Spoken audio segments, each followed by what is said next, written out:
Consideration adding the student board member. I sent out in a Friday update. I did a little homework as promised. LT has had a student board advisor for over 20 years.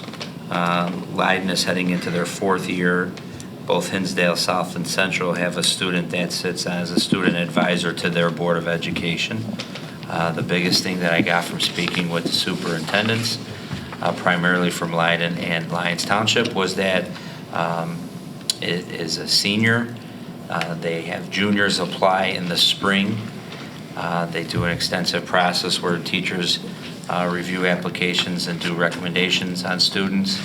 The administration then conducts an interview process, and then the board will do a separate interview process.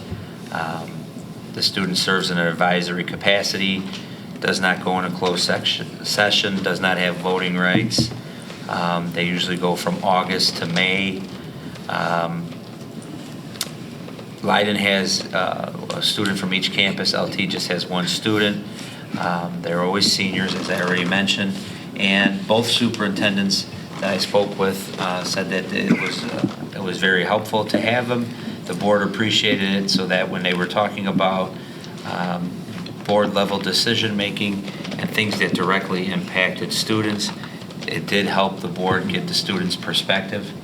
One of the examples I got was at LT when they were talking about changing their district calendar, and the board being concerned about moving finals before Christmas vacation, or winter vacation, excuse me. The student, was quick to say, like, we've been waiting for this for a long time. It would be much appreciated from the students to not have to worry about finals over the break and coming back and having that dead week of school, and it just does help put a second perspective on discussions at the board level.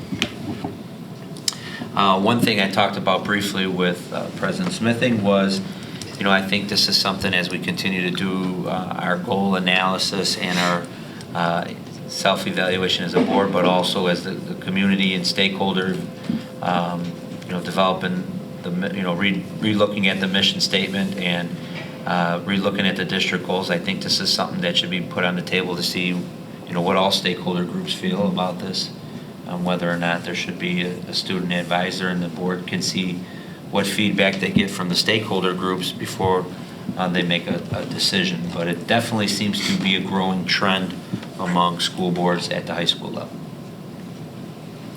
My only thought, the few examples that you had,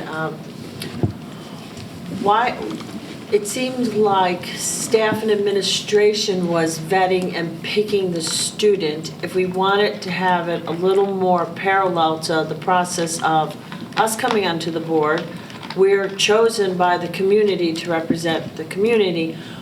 I mean, I understand you vet a group of students who say, I'm interested, and we make sure that, just like we had to present our papers, but then wouldn't we want, assuming if we were going to do this, students to pick their representative? Again, it's just an idea.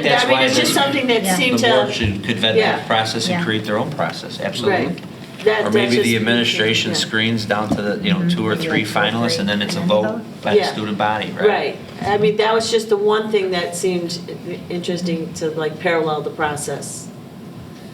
So that we're not spoon feeding the candidate by picking our clone, our mini me, No, I think you guys all know where I'm coming at from this, sort of very much in support of further evaluating this. But that part actually I would see great value in also, that the student body basically, that's who that student would represent. So having their voice figured in somehow, I think would be very smart.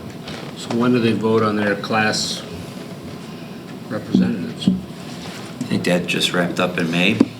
It's either April or May, depending So on that the would year. be springtime, they would do that also. We put that on the slate for the board advisory /member. I think that actually that's what the superintendent said. They use the springtime to pick, to interview juniors and put it on a ballot or do whatever so that's what we would have to do.